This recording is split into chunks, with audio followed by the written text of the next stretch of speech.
Hi everyone. I am John, 39 years old, a mid-level project manager at a mid-sized tech firm in suburban Seattle, where the days blur into a rhythm of code reviews and conference calls, and my evenings are anchored by the quiet chaos of family life with my wife Clara and our 8-year-old daughter Phoebe.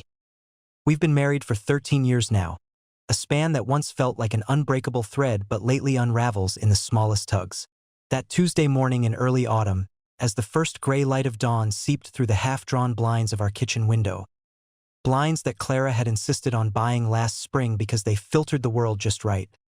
I was already frayed at the edges, my shoulders knotted from a sleepless night spent replaying yesterday's argument over Phoebe's bedtime routine, the one where Clara's voice had cracked like thin ice underfoot, her overwhelmed exhaustion spilling out in accusations that I was too rigid, too demanding of structure in a house that felt like it was tilting off its axis. The air in the kitchen hung heavy with the bitter, acrid scent of overbrewed coffee from the machine I'd set the night before, its drip tray still warm against my bare feet as I shuffled across the linoleum floor, worn smooth from years of our pacing footsteps, and in that moment of reaching for a mug, the same chipped ceramic one Clara had given me on our 10th anniversary, its handle now loose and wobbling like a loose tooth, I heard the sharp, insistent buzz of her phone vibrating against the granite countertop. Not the usual gentle hum of an alarm, but a frantic rattle that made my heart stutter, as if the device itself were trying to escape something unspoken. I paused there, fingers hovering over the mug's rim, the steam from the coffee pot curling up in lazy spirals that caught the faint blue glow from the pendant light above the sink, casting elongated shadows across the cluttered island where Phoebe's half-finished cereal bowl from breakfast sat congealing, a milky film forming on the surface like a scab over yesterday's neglect.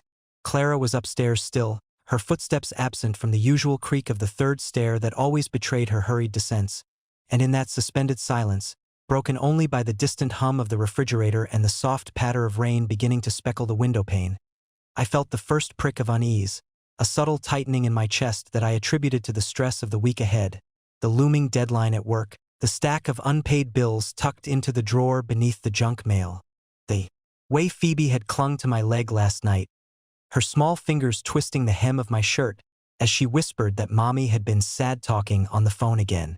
But as I poured the coffee, the dark liquid sloshing unevenly into the mug and sending a faint splash onto the counter that I wiped away with a paper towel rough against my thumb, I couldn't shake the image of Clara's phone screen lighting up in the dimness, the notification bubble popping silently with a name I didn't immediately recognize. Something like, lunch, before it dimmed again, leaving only the faint afterimage burned into my vision like a negative of trust. Clara appeared then at the top of the stairs, her silhouette framed by the hallway light that buzzed faintly with age. Her hair tousled in that way that used to seem endearing, a wild cascade of chestnut waves now looking more like the aftermath of a storm she carried inside her. She descended slowly, each step measured as if testing the wood beneath her slippers, the soft slap of terry cloth against the treads echoing in the quiet house, and when she reached the bottom, she leaned against the doorframe for a moment, her hand pressing flat against the cool painted surface, knuckles paling slightly under the pressure, before straightening with a sigh that seemed to exhale the weight of the night. "Morning?" she murmured, her voice threading through the air like smoke, laced with that constant irritability that had become our unwelcome guest these past months. The sharp edges honed by endless debates over Phoebe's screen time, her school projects left half done on the dining table, the way Clara would snap at me for suggesting we hire a tutor, her eyes flashing with the overwhelmed fire of a woman juggling too many invisible loads, from her part-time graphic design gigs to the PDA meetings she loathed but attended anyway. I turned to her, forcing a smile that felt like lifting damp weights, the coffee mug warm in my palm as I extended it toward her, but she waved it off with a flick of her wrist, her nails, unpainted for weeks now, chipped at the edges from absent-minded picking, catching the light. "Can't. Late start today. Meeting with the girls after work. Fiona's dragging us to that new wine bar downtown. You know, the one with the exposed brick? Phoebe's with you till bedtime." Her words landed softly, but there was a haste in them, a quickness that made her glance away toward the window, where the rain had picked up, drumming irregularly against the glass like impatient fingers, and I nodded, swallowing the coffee that burned my tongue just enough to ground me, tasting the over-extraction as a faint char on my palate. Fiona, Clara's old college roommate, the one with the laugh like shattering glass and stories that always veered too close to the risque, had been mentioned more lately, texts lighting up Clara's phone during dinner, pulling her into side conversations that left me stirring my pasta in silence, the steam rising in fragrant curls of garlic and basil that now seemed cloying. "Sounds fun," I replied, my voice steady but my mind snagging on the way her fingers drummed once against her thigh, a micro-movement I'd seen her do since our dating days when she was hiding a white lie, like the time she'd forgotten our anniversary dinner reservation. She crossed to the counter, scooping up her phone with a fluid motion that belied the tension in her shoulders, the screen's glow illuminating the faint lines etching the corners of her eyes, deeper now than in our wedding photos framed on the mantel, and as she typed a quick reply, thumbs flying with practiced speed, I caught myself staring at the curve of her neck, exposed where her hair fell away, a faint sheen of lotion there that carried a floral note, jasmine perhaps, sharper than her usual. Unscented soap. "Don't wait up," she added over her shoulder as she headed for the stairs again, her slippers whispering against the floor, leaving behind a trail of that scent that lingered like a question mark in the air. And I stood there, mug cooling in my hand, the house settling into its morning hush broken only by Phoebe's distant giggle from her room upstairs, wondering why the promise of her evening out felt less like an escape and more like a door easing shut behind her. As the day wore on, the unease settled into my bones like the damp chill seeping through the office windows, where the fluorescent lights hummed overhead, casting a sterile pallor over my desk cluttered with sticky notes and a wilting philodendron that Clara had insisted I keep for good energy. By evening, after picking Phoebe up from school, her backpack slung heavy over one shoulder, her chatter about finger painting filling the car with the sticky sweet scent of glue and crayons, I found myself replaying Clara's departure, the way she'd paused at the front door, keys jingling in her palm like distant bells, her coat draped over one arm in a careless fold that revealed the silk lining worn thin at the elbows. Dinner was spaghetti, the sauce simmering on the stove with its rich tang of tomatoes and oregano wafting through the kitchen, Phoebe twirling noodles on her fork with the concentration of a surgeon, her small face smudged with red at the corner of her mouth, and when Clara's text came through, "Running late, love you," I stared at the screen in the warm glow of the overhead light, the words blurring slightly as fatigue tugged at my eyelids, a simple message that should have soothed but instead coiled tighter in my gut, the "love you," feeling scripted, appended like a postscript. That night, as Phoebe's breathing evened out in her bed beside mine, Clara still absent, the clock ticking past midnight with its relentless plastic click, I lay awake, the sheets tangled around my legs, the room heavy with the musty undertone of unwashed linens and the faint, lingering jasmine from Clara's pillow, my mind circling the edges of doubt like a moth battering against a screen door, each flutter whispering that her girls' night might be fraying more than just our routines. The first warning sign was already here, embedded in the sensory overload of that sleepless night, the jasmine scent clinging like an uninvited ghost, the clocks tick a metronome of mounting anxiety. John's internal monologue reveals a classic psychological tug-of-war between attachment and intuition, where trust, once the bedrock of their 13-year marriage, begins to crack under the weight of overlooked inconsistencies. This moment exemplifies denial's early stage, cognitive dissonance, where the brain rationalizes red flags, Clara's hasty departure, the scripted text, as mere stress from parenting conflicts, protecting the ego from the terror of relational rupture. Emotionally, John's frayed state, stressed and isolated, mirrors Clara's overwhelm, yet his passive observation fosters resentment's quiet germination. Interpersonally, this inaction perpetuates a cycle of emotional distancing, where unvoiced suspicions erode intimacy faster than outright lies. A typical mistake is to think that this is just a phase, attributable to work or fatigue.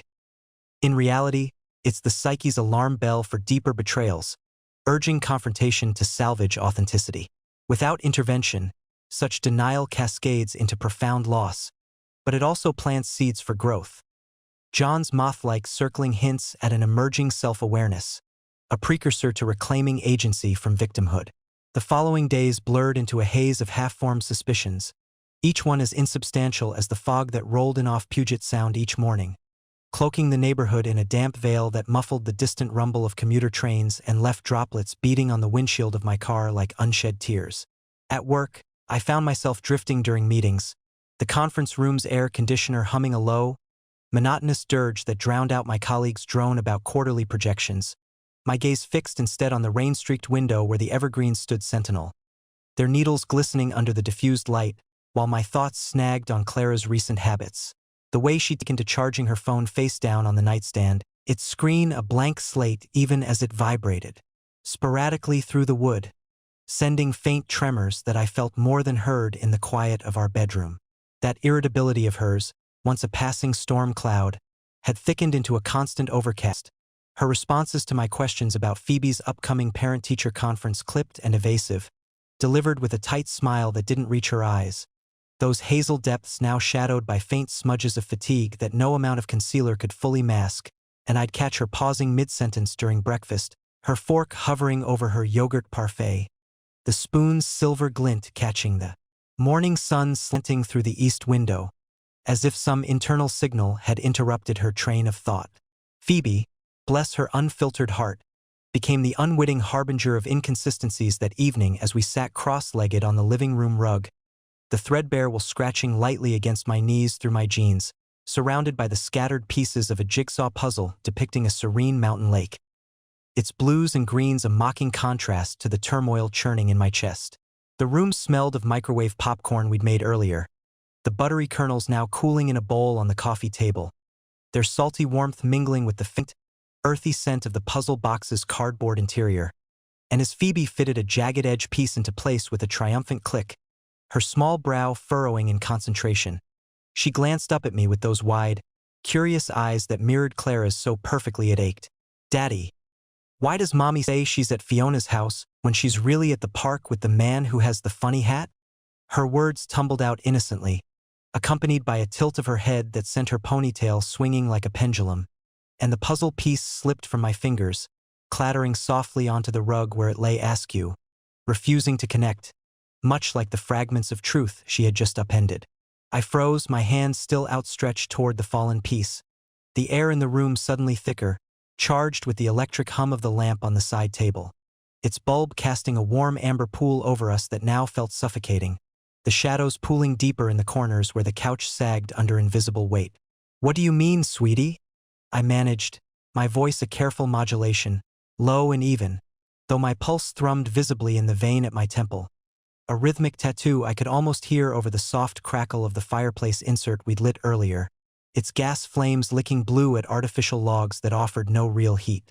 Phoebe shrugged, popping a popcorn kernel into her mouth with a crunch that echoed too loudly in the pause, her cheeks puffing out briefly before she swallowed, wiping her salty fingers on the leg of her pajamas, the cotton fabric bunching slightly under the motion. "I saw her last week after school, from the playground fence. She was laughing with him, the one who coaches soccer. He has that hat with the feathers like a bird. They were sitting on the bench by the swings, and she told me not to tell because it was a secret game."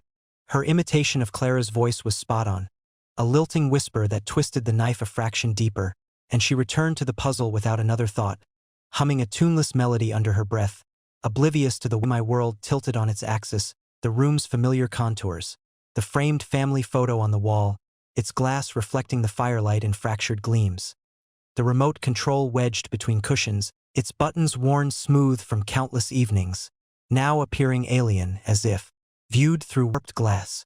That night, after tucking Phoebe in with a story about adventurous squirrels that I narrated through a throat constricted by unspoken fears, her eyelids fluttering shut under the soft glow of her nightlight shaped like a crescent moon, casting starry projections across the ceiling in slow, hypnotic orbits, I retreated to the kitchen under the pretense of tidying up, the dishwasher cycle whirring softly in the background like a conspirator's murmur. Clara arrived home around 10, the front door opening with a familiar creak that once signaled relief but now grated like an accusation. Her footsteps hesitant in the entryway hall, the rustle of her coat shedding raindrops that pattered onto the tile floor like hesitant confessions. She appeared in the kitchen doorway, her cheeks flushed, not from the chill outside, I noted with a clinician's detachment, but from something warmer, perhaps the wine she'd claimed to sip with the girls. the scent of Merlot clinging to her breath, mingling with that jasmine lotion she'd reapplied, its notes now cloying in the enclosed space. "Hey!" she said, leaning against the frame much like she had that morning. But this time her posture carried a subtle lean away from me, her arms crossing loosely over her chest in a barrier that might have been unconscious, her fingers tracing idle patterns on her sleeve, nails picking at a loose thread there. "Phoebe. Okay? Long day." I nodded, rinsing a plate under the faucet with deliberate slowness, the hot water steaming against my skin, turning my knuckles pink as I watched the suds swirl down the drain in lazy eddies, my reflection fragmented in the spoon I just polished, distorted and wavering. "She's fine. Mentioned something about seeing you at the park last week. With the soccer coach." The words emerged neutral, tested like a toe in uncertain waters, and I glanced up then, catching the micro-flinch in her expression. A brief widening of her eyes, the quick dart of her gaze to the floor where a stray popcorn kernel lay forgotten, before she recovered with a laugh that rang hollow, echoing off the cabinets like a dropped coin. "Oh, that? Yeah, ran into Mark there. He's helping with Phoebe's team tryouts, scouting talent, you know? Nothing secret." Her dismissal was smooth, too smooth, delivered with a shrug that lifted her shoulders in a fluid arc, but her foot tapped once against the baseboard, a staccato rhythm that betrayed the lie, and as she moved past me to pour herself water from the Brita pitcher, its plastic handle cool and slick in her grip, I caught the faint tremor in her hand, the glass filling with a glug-glug that filled the silence stretching between us, taut as a bowstring. Internally, I warred with myself, trust a fraying lifeline pulling me toward belief, suspicion a counterweight dragging me into darker depths, my heart a unsteady drumbeat urging me to press, to demand. But instead I dried my hands on a dish towel rough with repeated washes, the fabric absorbing the moisture as readily as my mind absorbed her evasion, and murmured, "Good to know." The words tasting like ash on my tongue, the evening dissolving into a tense quiet broken only by the tick of the wall clock and the distant rumble of thunder rolling in from the west, promising a storm that felt all too personal. Over the next week, the small evidences accumulated like dew on spiderwebs, each one glistening under scrutiny but vanishing under the pressure of daily life. The way Clara's phone would chime late at night, its notification light pulsing green in the darkness like a heartbeat, and she'd roll away from me in bed, mumbling about work emails before silencing it with a swipe that left her thumb lingering too long on the screen. The new scarf she wore one afternoon, a silken thing in deep crimson, that she'd never mentioned buying, draped loosely around her neck during a rare lunch we shared at the cafe down the street, its fringe brushing her collarbone as she stirred her soup absent-mindedly, steam rising in fragrant clouds of lemongrass and ginger that masked the undercurrent of her distraction. I'd catch her staring out the car window during drives to Phoebe's ballet class, the wipers sweeping arcs across the glass in rhythmic whooshes, rain sheeting down in relentless curtains that blurred the taillights ahead into red smears, her profile etched in profile by the dashboard glow, lips parted slightly as if on the verge of confession, only to snap back with a forced brightness when I asked if everything's all right, her hand squeezing my knee in a gesture that felt performative. Nails, pressing just a touch too hard into the denim. Anger flickered then, a low simmer beneath the anxiety, my mind replaying Phoebe's words like a looped recording, frustration mounting at my own hesitation. Why not check the phone outright, demand the truth? Tempered by the fear of what I'd find, the moral quagmire of invading her privacy in a marriage built on vows now feeling as weathered as the siding on our house, peeling in curls after last winter's gales. Hope warred with worry in those moments, a seesaw of emotions that left me exhausted by bedtime, lying beside her in the king-sized bed whose mattress dipped in the center from years of shared weight, the ceiling fan stirring the air in lazy circles that carried the faint scent of her shampoo, clean and citrusy, a reminder of simpler times when her touch sought mine without reservation. Yet each night, as sleep evaded me, the house creaking in the wind like an old ship at sea, I felt the distance growing, a chasm widening with every unspoken question, every glance averted, until the suspicion hardened into a quiet resolve, fragile but insistent, that I could no longer pretend the shadows weren't lengthening. Phoebe's innocent revelation acts as the catalyst, shattering the fragile veil of marital normalcy and thrusting John into suspicion's unforgiving lair. A pivotal interpersonal fracture where a child's unfiltered truth exposes adult deceptions. Psychologically, this embodies the theme of trust's fragility. Once breached by small lies, Clara's park alibi, it unravels like a pulled thread, evoking betrayal trauma that manifests in John's racing heartbeat and moral dilemmas. His struggle, hope clashing with frustration, illustrates emotional ambivalence, a defense against the abyss of abandonment fears rooted in their parenting discord. Clara's evasive body language, tapping foot, trembling hand, signals her own guilt-laden denial, a projection of overwhelm onto flirtation as escape, highlighting how unaddressed relational strains foster infidelity. Many people choose to remain silent at this point, and in vain, opting for peace over pain. But John's hardening resolve marks a turning point toward empowerment, transforming passive doubt into active inquiry. The consequences loom: eroded family bonds, Phoebe's unwitting role as emotional collateral. Yet, in this chasm, growth stirs. John's observations hone his emotional intelligence, fostering resilience that will later redefine his identity beyond husband and father. By the end of that week, the weight of unspoken questions had settled into my limbs like lead, making even the simple act of tying my shoelaces before work feel laborious. The leather loops slipping through my fingers as I knelt in the foyer, the cool draft from under the door nipping at my ankles, carrying the damp, loamy scent of wet leaves piled in the yard outside where the maple tree shed its crimson canopy in slow, fluttering descents. I'd begun observing Clara with the detached precision of a detective in one of those noir novels I used to devour on long flights, noting the subtle shifts in her routine. The way she'd linger in the bathroom longer each morning, the door's latch clicking shut with finality, the hiss of the shower masking whatever murmurs escaped her lips as she scrolled through her phone under the spray's patter. Or how, during dinner one evening, as Phoebe chattered about her science fair project on volcanoes, baking soda fizzing in a plastic bottle on the table with a foamy eruption that drew squeals of delight, Clara's laughter joined in but arrived a beat late, her fork pausing midway to her mouth, tines hovering over a spear of asparagus glistening with olive oil, her eyes flicking to her lap where her phone lay hidden beneath the tablecloth, buzzing once with a vibration I felt more than heard through the wood.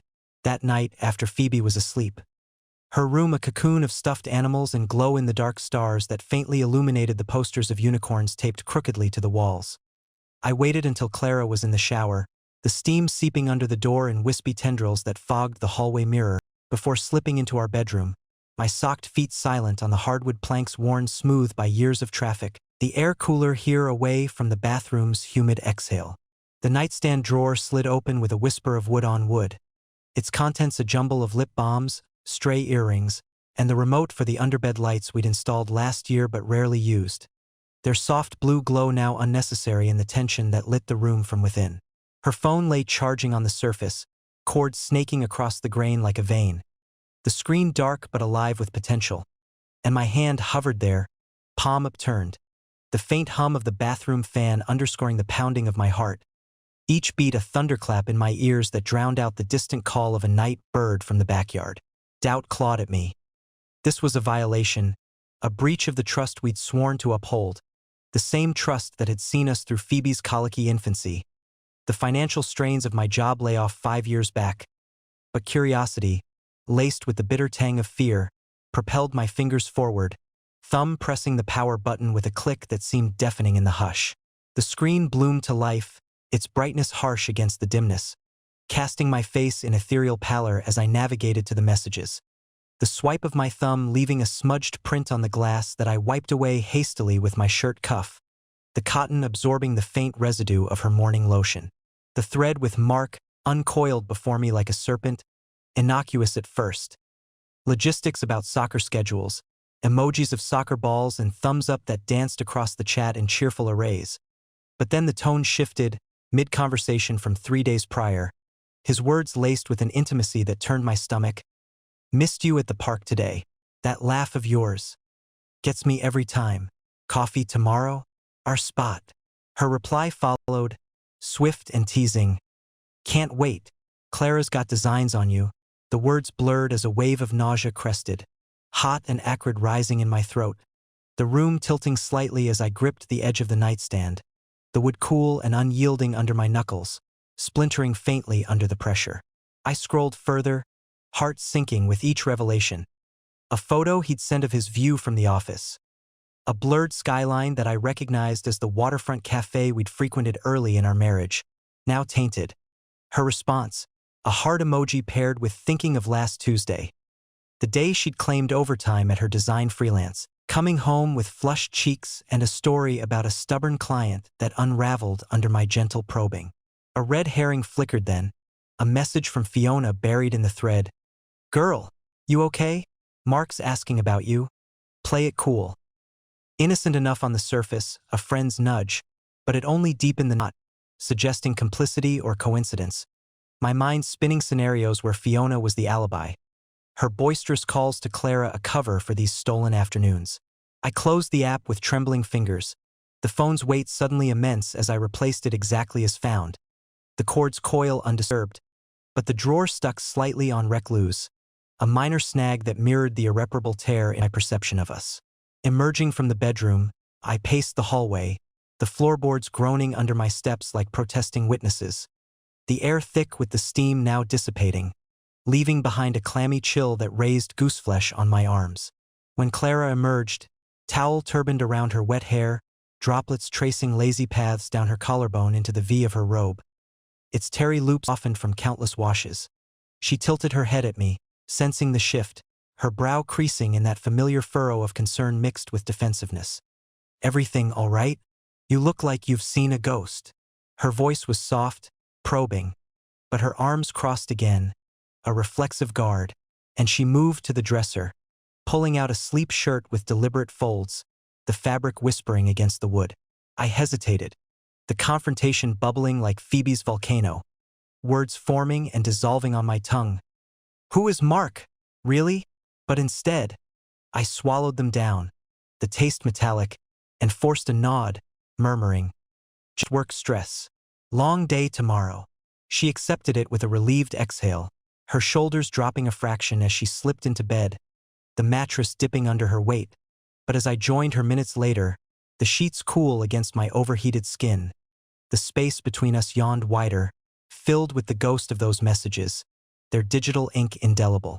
The next morning brought a setback, a deliberate pushback from the universe or perhaps my own faltering resolve.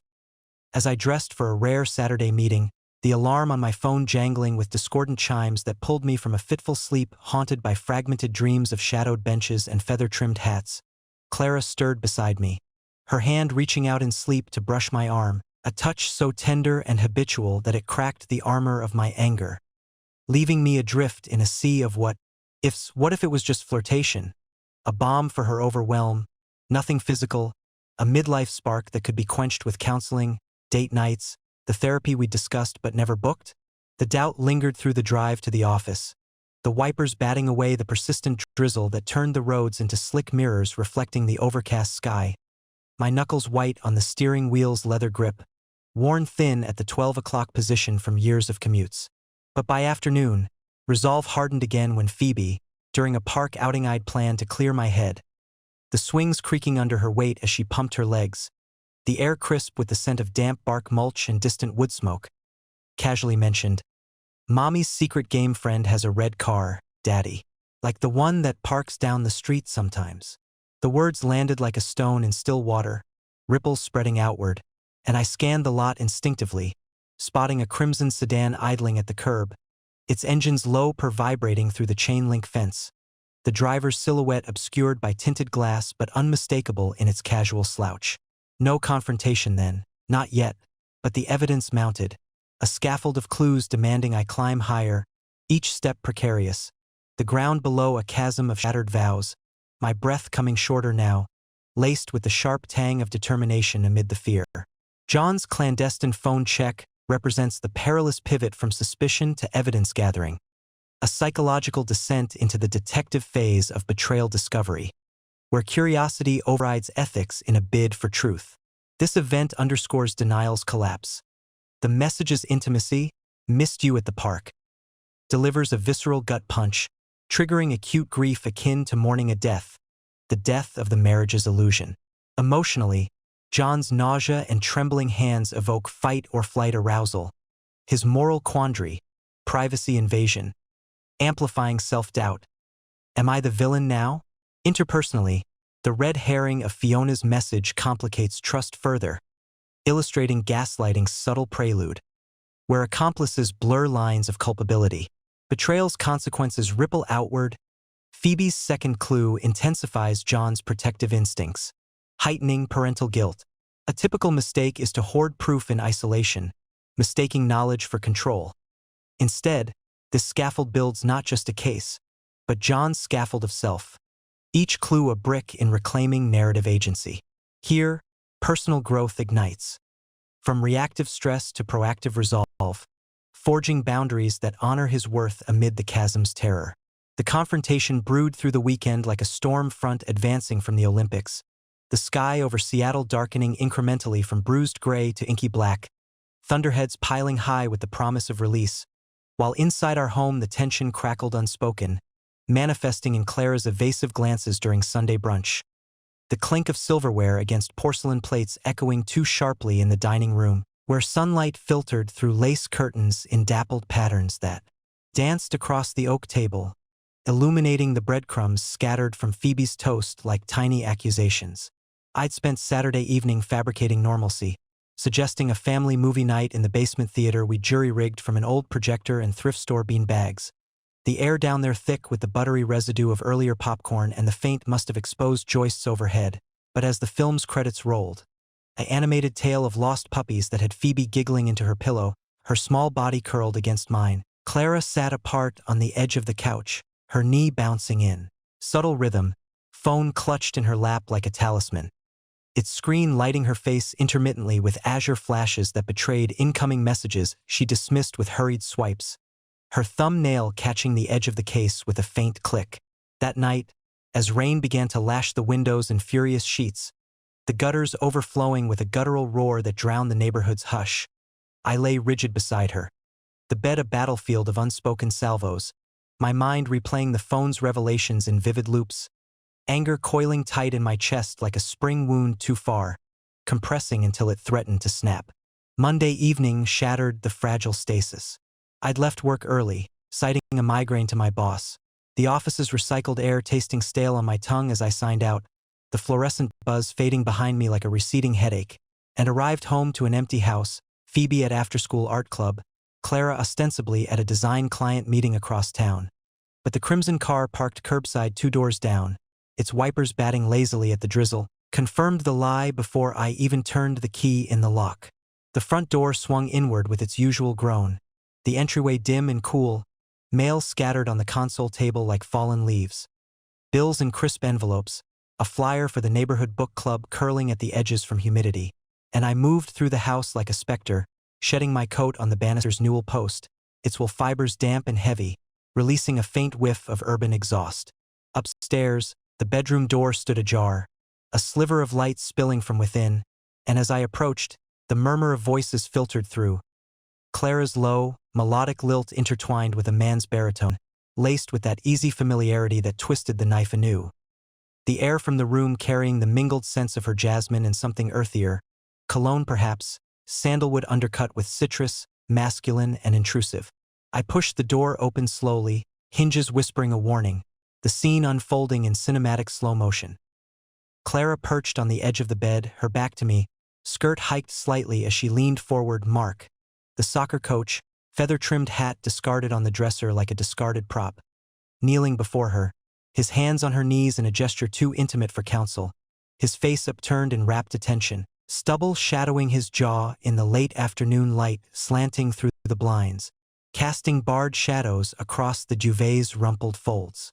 The room smelled of interrupted intimacy, her perfume sharpened by proximity, the faint metallic tang of his belt buckle undone and looped loosely through denim, and time fractured there, my breath catching in a ragged inhale that alerted them both, Clara twisting toward me with a gasp that parted her lips in shock, color draining from her face to leave it ashen, eyes wide and glassy like a deer's caught in headlights, while Mark rocked back on his heels, hands lifting in placatory surrender, palms upturned and empty, his expression a flicker of guilt masked by feigned surprise, Adam's apple bobbing as he swallowed audibly. "John?" Clara breathed, the name a plea and a curse, scrambling to her feet with a tangle of limbs, her blouse untucked at one side, fabric clinging slightly to her skin from the room's humid warmth, and she took a step toward me, hand extended as if to bridge the gulf, but I recoiled, the doorframe digging into my shoulder blade, with grain imprinting a fleeting tattoo on my shirt. "What the hell is this?" The words emerged low, gravel rough, scraped from a throat raw with betrayal, and I gestured vaguely at the space between them, the air thick and charged, rain drumming the roof in escalating fury that mirrored the tempest in my veins, thunder rumbling distant but building. Mark stood then, slowly, deliberately, zipping his fly with a rasp of metal teeth that grated like sandpaper. His movements measured to avoid provocation, boots scuffing the area rug as he edged toward the door, but his eyes met mine briefly. A flash of defiance mingled with regret, jaw set in a line that spoke of justifications rehearsed in mirrors, before he muttered, "I should go," voice pitched conciliatory, hands shoving into pockets that bulged with keys and wallet, the leather creaking. Faintly, Clara whirled on him, a sharp intake of breath. "No, wait, Mark, we need to." But he shook his head, the motion sending a lock of dark hair falling across his forehead, damp from the drizzle outside, and brushed past me with a nod that carried no apology, his shoulder clipping mine just enough to transmit the heat of his body. Cologne trail lingering like smoke as he descended the stairs, the front door slamming behind him with a finality that echoed up the walls, glass panes rattling in there. Frames. She turned back to me then, arms wrapping around her midsection as if to hold herself together, tears welling in her eyes and spilling over in hot tracks that carved glistening paths down her cheeks, smudging the faint mascara she'd applied that morning. A detail I'd overlooked in my haste to leave for work, now a mocking emblem of preparation for this. "John, please, it's not what it looks like. I mean, it is, but God, I'm so sorry. It's been so hard, with everything. Phoebe, the house, feeling like I'm drowning," and he just listened.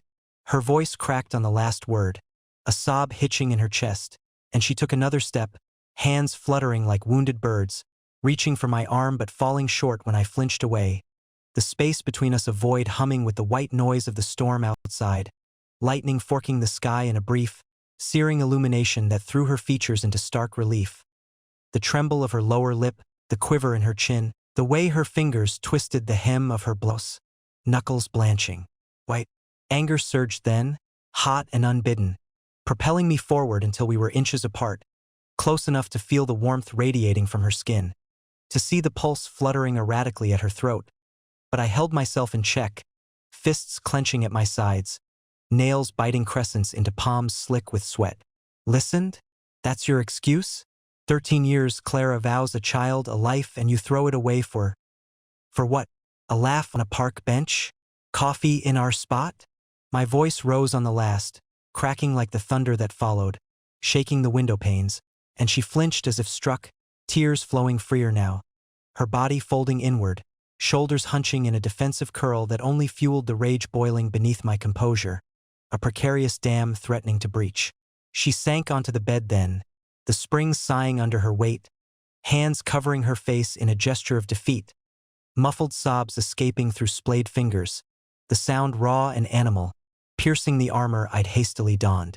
I didn't mean for it to happen. It started as nothing, just talking, venting about how overwhelmed I feel. The fights over Phoebe's routines, your schedules pulling you away. He made me feel seen, desired. Not just the mom, the wife who's always tired.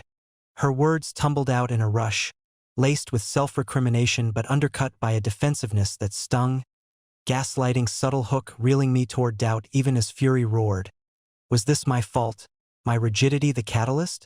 And she looked up, eyes red-rimmed and pleading, mascara streaks like war paint on her cheeks.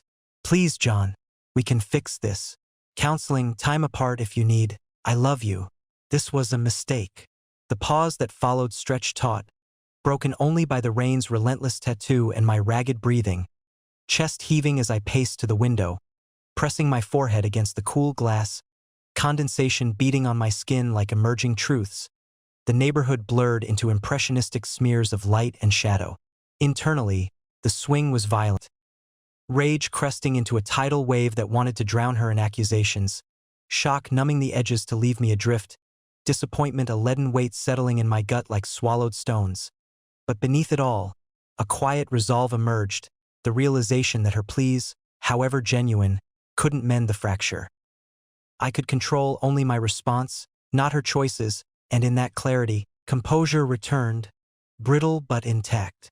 "Get out," I said finally, voice steady now, turning to face her without meeting her gaze, the words a key turning in the lock of our shared illusion. "Tonight, I need space. Phoebe comes home soon, we'll figure that out. But it's done." She rose unsteadily, a gasp escaping like a punctured balloon, but nodded through the tears, gathering her things with mechanical motions. Coat snatched from the chair, purse slung over shoulder, the zippers rasp a dirge, and as she passed me in the doorway, her hand brushed my arm once more. A final tether snapped, leaving only the echo of her footsteps descending. The doors click sealing the silence, and me alone in the room, thunder rolling overhead like the aftermath of an avalanche. The air heavy with the scent of rain-soaked earth and irreversible change.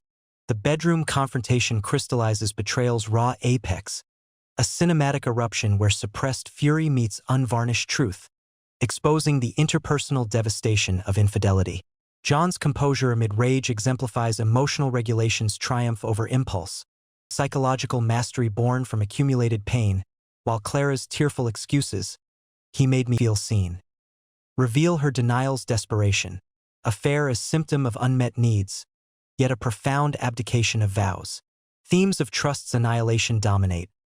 The physical intrusion, Mark's cologne, undone belt, visceralizes emotional violation, evoking John's shock as a somatic freeze response. Consequences cascade. Phoebe's impending return underscores collateral damage to the family unit, fracturing the innocence John once guarded. Her gaslighting plea, "We can fix this," tests his boundaries, but his get-out asserts autonomy, a cathartic severance that halts the cycle. Many people falter here, lured by nostalgia's siren. John's refusal signals growth's dawn, from codependent enabler to self-efficacious survivor, transforming victimhood into volition. This rupture, thunderous and cleansing, paves empowerment's path, where pain alchemizes into clarified selfhood. In the days that followed the confrontation, the house transformed into a mausoleum of memories, each room echoing with the ghosts of routines now hollowed out.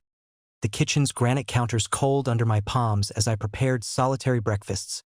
Oatmeal stirred mechanically in a bowl that once held Clara's favorite jam, its sticky lid now gathering dust in the fridge door, the appliance's interior light flickering weakly when opened, illuminating shelves sparse with Phoebe's yogurt pouches and my half-empty milk carton, beads of condensation tracing slow paths down the plastic like reluctant farewells. Phoebe sensed the shift immediately, her small world contracting around the absence, questions bubbling up during bedtime stories. "Where's Mommy staying, Daddy? Is she mad at the secret game?" Delivered with a thumb in her mouth, the digit damp and wrinkled, her eyes searching mine in the lamplight's golden halo that softened the edges of her uncertainty but not my own. And I'd pull her close, the cotton of her nightgown soft against my cheek, inhaling the clean, powdery scent of her bath-time ritual, murmuring assurances that tasted like half-truths. "Mommy's taking a little break to think, but we're okay, just us for now." Internally, the conflicts raged, grief for the woman I'd loved, the partner who'd once mapped our dreams on napkins during late-night talks, fury at the betrayal's casual cruelty, the way Mark's shadow lingered in every overlooked detail, moral quandaries over Phoebe's divided loyalties, the logistics of custody that loomed like storm clouds, financial entanglements twisting tighter with each anxious call to the lawyer whose office smelled of stale coffee and printer ink, his voice on the line, a measured drone outlining separations of assets, the house we'd poured sweat equity into now a bargaining chip. Clara's reactions filtered through texts and voicemails, her messages arriving in sporadic bursts. "I miss you both so much. Can we talk?" Followed by photos of Phoebe's drawings she'd collected from school, crayon scribbles of stick figure families under rainbow suns that pierced like shrapnel. But I responded sparingly, boundaries etched in digital steel. "Focus on your space. Phoebe needs stability." Her overwhelm, once a shared burden, now revealed as a catalyst for escape, gnawed at me during solitary evenings, the living room's leather couch creaking under my weight as I nursed a beer from the six-pack sweating on the coaster, condensation pooling in rings that mirrored the dark circles under my eyes, the TV droning a documentary on deep-sea exploration whose bioluminescent creatures evoked the hidden depths of her deception. Setbacks came unbidden. A forgotten scarf of hers unearthed from the couch cushions during vacuuming, its crimson silk slithering through my fingers like a serpent's shed skin, evoking the park bench's phantom laughter. Or a late-night call from Fiona, her voice slurred with wine and regret over the line's static hum. "John, she's a mess, blames herself, but you have to understand, she never meant to hurt you." A plea that stirred pity's treacherous waters, tempting me toward reconciliations. Siren call, only for me to hang up with a quiet click, the receiver warm in my palm, resolve hardening against the erosion. Small victories punctuated the mire. Phoebe's first unprompted hug after a school day, her backpack thudding to the floor as she wrapped her arms around my waist, the vinyl lunchbox zipper jingling like tiny bells, whispering, "I like our adventures, Daddy." Her trust a balm that soothed the raw edges, or the morning I woke to birdsong filtering through the bedroom window, the pains misted with dawn's breath, and for the first time in weeks, my muscles uncoiled slightly, the knot in my chest, loosening to allow a shallow breath of fresh air, sunlight gilding the dust motes in lazy swirls, a tentative promise of reclamation. The decision crystallized one rain-lashed afternoon, Phoebe napping upstairs, her breath soft and even through the baby monitor's crackle, a device we'd clung to long past necessity. As I sat at the kitchen table, legal pads spread before me in orderly stacks, the pen's nib scratching across paper with the satisfying rasp of finality, outlining terms for separation. Joint custody with her primary residence here, assets divided equitably, no alimony to chain us in resentment. The storm outside mirrored the internal one, wind howling through the eaves in gusts that rattled the loose pane in the back door, rain sheeting against the glass in silvery veils that distorted the garden's wilted blooms, but within, a clarity emerged unbidden and profound. I would not be destroyed, not reduced to a victim haunting the ruins of betrayal. Instead, I'd rebuild, brick by deliberate brick, honoring the man who'd fathered Phoebe, who'd navigated corporate tempests without capsizing, who'd loved fiercely enough to risk the fall. Clara arrived that evening for pickup, the door opening to admit a chill draft laced with petrichor. Her hair frizzed from humidity, coat dripping onto the mat as she knelt to hug Phoebe, the embrace lingering with a desperation that tightened my throat. Her eyes meeting mine over our daughter's head, red-rimmed but dry, a nod of acknowledgement passing between us, wordless and weighted.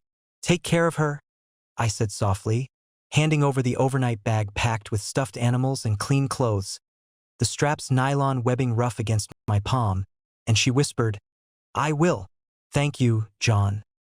Her voice a threadbare veil over the chasm, before turning away, the door closing with a gentle snick that symbolized not an end but a release, the house exhaling as if relieved of an invisible burden.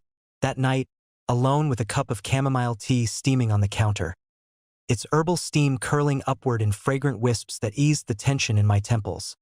I felt the first stirrings of relief, a lightness in my limbs like shedding sodden clothes after a downpour, heart rate steadying to a calm cadence, the rain's patter now a lullaby rather than lament, hinting at the freedom waiting just beyond the flood. The separation's immediate aftermath illuminates betrayal's protracted consequences, a liminal space of grief's negotiation where John's internal conflicts, pity warring with resolve, exemplify post-traumatic growth's nonlinear forge. Psychologically, Phoebe's questions evoke secondary trauma, his half-truths a tender balancing of protection and honesty, while Clara's voicemails stir attachment wounds, tempting relapse into codependency. Interpersonally, the equitable terms symbolize mature detachment, mitigating financial resentments that often prolong acrimony. John's small victories, Phoebe's hug, Dawn's breath, counter setbacks like the unearthed scarf, illustrating resilience's incremental build, from stress-frayed husband to boundary-setting father. A typical mistake is to romanticize reconciliation's ease, ignoring how overwhelm-fueled affairs erode self-trust. Here, John's clarity emerges as empowerment's emblem, relief's lightness a physiological marker of autonomic reset, rain shifting from dirge to renewal.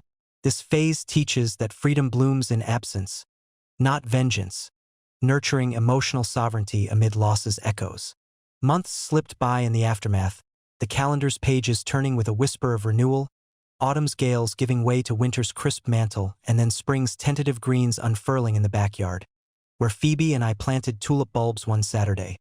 Our hands caked with loamy soil that crumbled between fingers, the earth cool and yielding under the trowel's bite. Her laughter ringing clear as she patted down the dirt mounds, declaring each one a baby flower bed.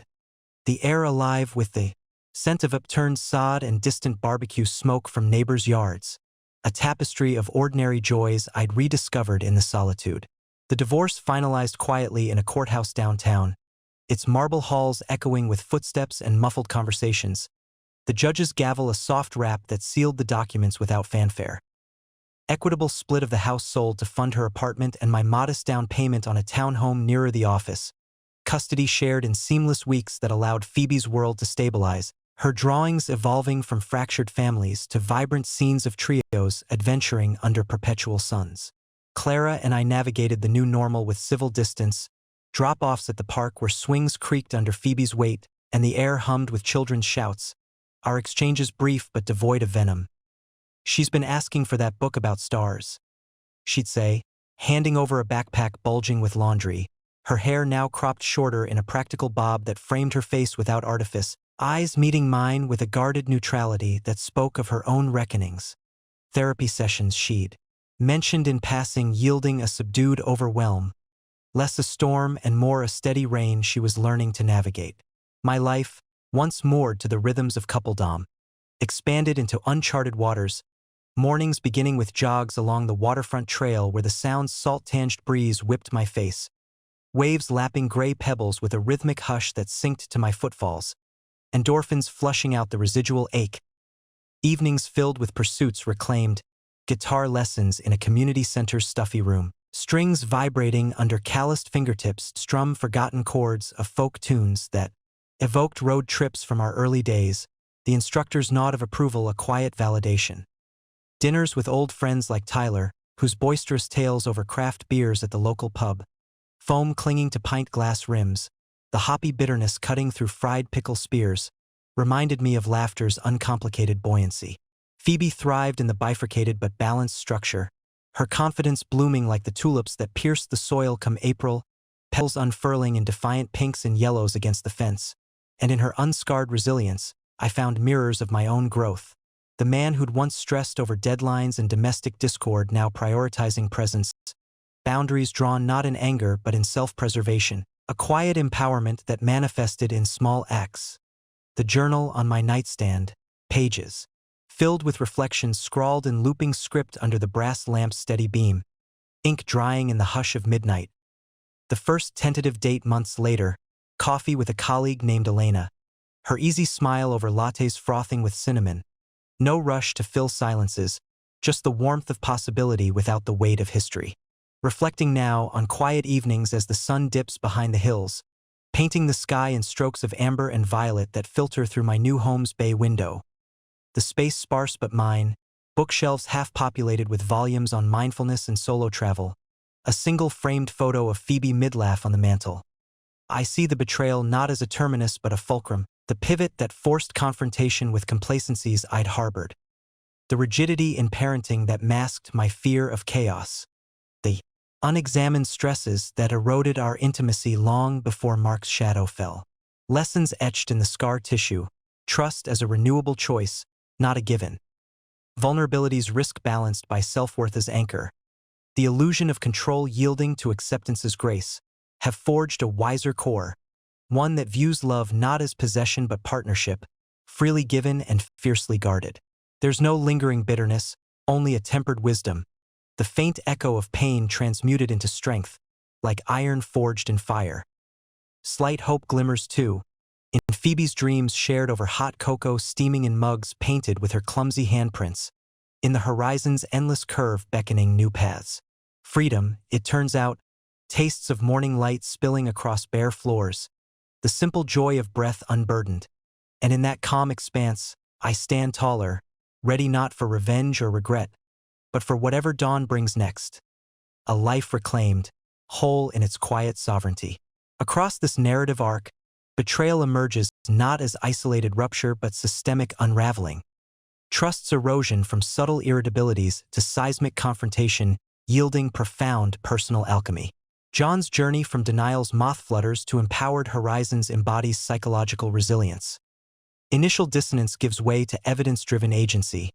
Rage tempers into regulated resolve, and grief transmutes via reflection into wisdom. Themes interweave. Clara's overwhelm as infidelity's fertile soil underscores relational neglect's perils, while Phoebe's innocence amplifies consequences, demanding parental reinvention. Interpersonally, the cat-and-mouse tension reveals communication's void as betrayal's enabler.